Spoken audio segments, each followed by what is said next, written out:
ಅವರೆಲ್ಲ ಅಕ್ಕಪಕ್ಕದ ಮನೆಯವರು. ಜಾಗದ ವಿಷಯಕ್ಕೆ ಶುರುವಾದ ಗಲಾಟೆ ರಣಾಂಗಣವನ್ನೇ ಸೃಷ್ಟಿಸಿದೆ. ಹೆಣ್ಮಕ್ಳ ಮೇಲೆ ಪೌರುಷ ತೋರಿಸಿದವ ಕೇಸ್ ದಾಖಲಾಗ್ತಿದ್ದಂತೆ ನಾಪತ್ತೆಯಾಗಿದ್ದಾನೆ.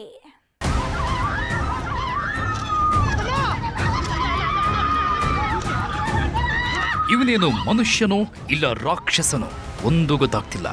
ನೋಡುವುದಕ್ಕೊಳ್ಳೆ ಕಲಿ ಭೀಮ ಇದ್ದಂಗವನೇ. ತಾಯಿ ವಯಸ್ಸಿನವರ ಮೇಲೆ ಅದೇಗೆ ಅಟ್ಟಹಾಸ ಮೆರಿತಿದ್ದಾನೆ ನೋಡಿ. ಹಿರಿ ಜೀವ ಅನ್ನೋ ಕರುಣೆ ಇಲ್ಲ. ಹೆಣ್ಮಕ್ಕಳು ಅಂತಾನೂ ಸುಮ್ಮನಾಗ್ತಿಲ್ಲ. ಹೊಲದ ತುಂಬೆಲ್ಲ ಅಟ್ಟಾಡಿಸಿಕೊಂಡು ಹಲ್ಲೆ ಮಾಡಿದ್ದಾನೆ. ಒಂದೊಂದು ಹೊಡಿತಕ್ಕೂ ಹೆಣ್ಮಕ್ಕಳ ಮೈಯಲ್ಲಿ ಬಾಸುಂಡೆ ಮೂಡ್ತಿದ್ರೆ ಮಾರುದ್ದದ ಕೋಲೆ ಪೀಸ್ ಪೀಸ್ ಆಗಿ ಹೋಗಿದೆ.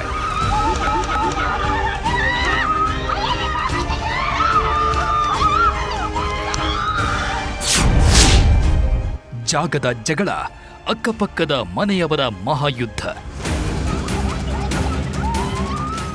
ಈ ವಿಡಿಯೋ ನೋಡಿ. ಮಂಡ್ಯ ಜಿಲ್ಲೆಯ ಮಳವಳ್ಳಿ ತಾಲೂಕಿನ ನೆಲ್ಲೂರು ಗ್ರಾಮಸ್ಥರು ಅಕ್ಷರಶಃ ಬೆಚ್ಚಿ ಬಿದ್ದಿದ್ದಾರೆ. ನೋಡಿ ನೋಡಿ ಹೇಗೆ ಹೊಡಿತಿದ್ದಾನೆ ಅಂತ. ನೆಲದ ಮೇಲೆ ಬಿದ್ರು ಬಿಡ್ತಿಲ್ಲ. ಬಿಟ್ಬಿಡಪ್ಪ ಅಂತ ಬೊಬ್ಬೆ ಹೊಡೆದ್ರೂ ಇವನ ಆಕ್ರೋಶ ಕಮ್ಮಿ ಆಗ್ತಿಲ್ಲ. ತಪ್ಪಿಸಿಕೊಳ್ಳೋದಕ್ಕೆ ಹೊರಟವರನ್ನು ಅಟ್ಟಾಡಿಸಿಕೊಂಡು ಹೊಡಿತಿದ್ದಾನೆ. ಹೆಣ್ಮಕ್ಕಳಿಗೆ ಬೀಳ್ತಿದ್ದ ಒಂದೊಂದು ಹೊಡೆತವು ನೋಡುಗರ ಎದೆಯಲ್ಲಿ ನಡುಕ ಹುಟ್ಟಿಸ್ತಿದೆ. ಇವನ ಹೆಸರು ಚಂದನ್ ಅಂತ. ಇವರ ಪಕ್ಕದ ಮನೆ ನಿವಾಸಿ ರತ್ನಮ್ಮರಿಗೂ ಇವರಿಗೂ ಜಾಗದ ಗಲಾಟೆ ಆಗಾಗ ನಡೀತಾನೆ ಇತ್ತು. 3 ದಿನದ ಹಿಂದೆ ರತ್ನಮ್ಮರಿಗೆ ಸೇರಿದ ಜಾಗದಲ್ಲಿ ಚಂದನ್ ಕುಟುಂಬಸ್ಥರು ಚಪ್ಪರ ಹಾಕಲು ಮುಂದಾಗಿದ್ರಂತೆ. ಈ ವೇಳೆ ರತ್ನಮ್ಮ ಅಡ್ಡ ಹಾಕಿದ್ದಾಳೆ. ಇದರಿಂದ ರೊಚ್ಚಿಗೆದ್ದ ಚಂದನ್ ಹೆಣ್ಮಕ್ಕಳ ಮೇಲೆ ಮನಸ್ಸು ಇಚ್ಛೆ ಹಲ್ಲೆ ಮಾಡಿದ್ದಾನೆ. ನಮ್ಮ ಜಾಗಕ್ಕೆ ಅಂತ ನಮ್ಮ ಅಂತೇಳ ಇತ್ತೇಳ ಏನೇನೋ ಸುಂಗ ಅವಮಾನತೆಗೆ ಮಾತಾಡ್ತಾ ಇದ್ದ. ಅವನು ನಮ್ಮ ತಾಯಿಗಳು ಏನು ಮಾಡ್ಬಿಟ್ಟು ನಮ್ಮ ಹುಡುಗನ ಬಡ್ಕೊತಾರೆ ಅಂತ ಒಂದು ಸ್ವಲ್ಪ ಮುಂದಕ್ಕಿತ್ತು. ಅವಳಿಗೊಂದೆರಡು ಏಟು ಬಿಟ್ಬಿಟ್ಟು ಬಂದು ನನಗೊಂದು 4 ಏಟು ಇಟ್ಟು. ಚಂದನನ ಅಟ್ಟಹಾಸಕ್ಕೆ 3 ಹೆಣ್ಮಕ್ಕಳು ಗಂಭೀರವಾಗಿ ಗಾಯಗೊಂಡಿದ್ದಾರೆ. ಇವರನ್ನೆಲ್ಲ ಮಂಡ್ಯದ ಮಿಮ್ಸ್ ಆಸ್ಪತ್ರೆಗೆ ದಾಖಲಿಸಲಾಗಿದ್ದು ಮಳವಳ್ಳಿ ಗ್ರಾಮಾಂತರ ಪೊಲೀಸ್ ಠಾಣೆಯಲ್ಲಿ ಪ್ರಕರಣ ದಾಖಲಾಗಿದೆ.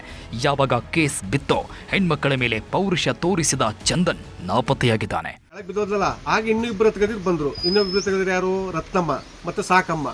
ಮತ್ತೆ ಅವ್ರಿಗೂ ಅಲ್ಲೇ ಮಾಡಿ ಅಸಹ್ಯದಿಂದ ಬೋದು ಈ ಕೈ ಬೆರಳೆಲ್ಲ ಕಟ್ಟಾಗಿ ಹೋಗಿ.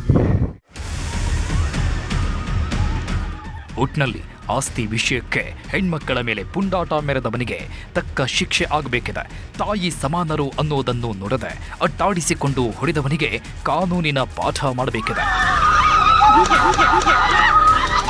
ಸುನಿಲ್ ಗೌಡ, ನ್ಯೂಸ್ 18 ಮಂಡ್ಯ.